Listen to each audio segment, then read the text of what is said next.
Well, first of all, let me thank you all for your time and your interest. It's a pleasure to meet you all by phone. Some of you I've met in person, I believe, at various points together with Peter. What I'm sharing with you is the first data presentation from the clinical trial that we completed at the end of 2016, and then finished the analysis by about the middle of this year, by Dr. Scott Cousins, who is the associate professor, associate chair actually at Duke University for retinal diseases, and is the head of research for retinal research at Duke University. So Dr. Cousins has been kind enough to allow us to share this and to present from it. What it does is a very good job, I think, in a relatively short time frame of summarizing the status of the program, the rationale for the molecule itself and the approach, and then finally providing some perspective using a formulation that we will not use going forward because we have improved that formulation significantly.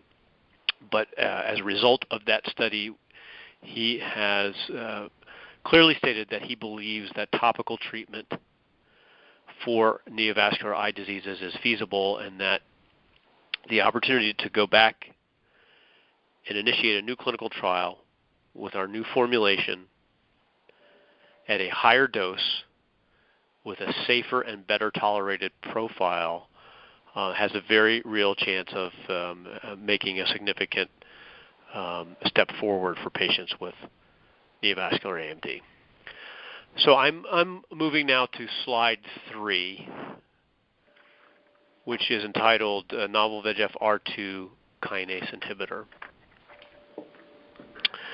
What Dr. Cousins is pointing out here is that this is a small molecule that works at the level of inhibiting the receptor for VEGF. And what that does is it has a similar effect to Lucentis and Eylea in that it blocks VEGF signaling, but it works through a different mechanism. Lucentis and Eylea bind the VEGF molecule and prevent it from interacting with its receptor. PAN-90806 interacts with the receptor and blocks VEGF from signaling through that receptor. So they have a similar target but a different mechanism of action. The advantage of the small molecule is that the small molecule, if it is the right chemistry, can, from a topical drop on the front of the eye, reach the back of the eye to the central retina and central choroid in a way that it provides adequate concentrations to occupy those receptors and block VEGF signaling just from an eye drop without having to inject it into the vitreous cavity of the eye. For all sorts of reasons, parts of soul, aspects of ourselves go AWOL, they go missing. And sometimes it's a sort of survival mechanism. We reach a point in life, and this often happens in childhood, doesn't it? You can remember such moments when life seems so cruel, the world seems so cruel and so cold that you don't want to be around, so part of you goes away. It can be a kind of survival mechanism, the part of you that just can't take it anymore, to go somewhere else. I'm remembering Jung talking in a lecture which absolutely amazed the young Marie-Louise von Franz, who was listening to him and wondered if he was crazy. Jung was talking about the woman who lived in the moon. He was talking about a case of a woman he'd worked with. And he said, well, she lived in the moon. She lived in the moon for all these years. And in ordinary life, she had these symptoms which had led her to be brought to him for treatment. And Marie-Louise von Franz went up to him and said, you don't mean she was living in the moon, do you? And Jung said, most certainly. She was living in the moon. And the young Marie-Louise, brilliant intellectual and, nascent psychoanalyst that she was, couldn't get it immediately. She thought, well, this great man, he must be cracked. How can he say that a woman's living in the moon when she's clearly here in Switzerland under therapy. Well, she came to understand later on that Jung was talking literally, in his own way, he's talking about part of a soul, part of a being somewhere else in the astral realm of Luna, perhaps, because it didn't want to be down here.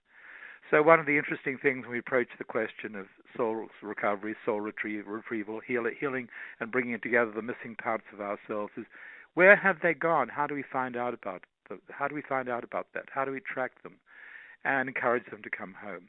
All of this is part of where we're going in this particular class. We're going deep.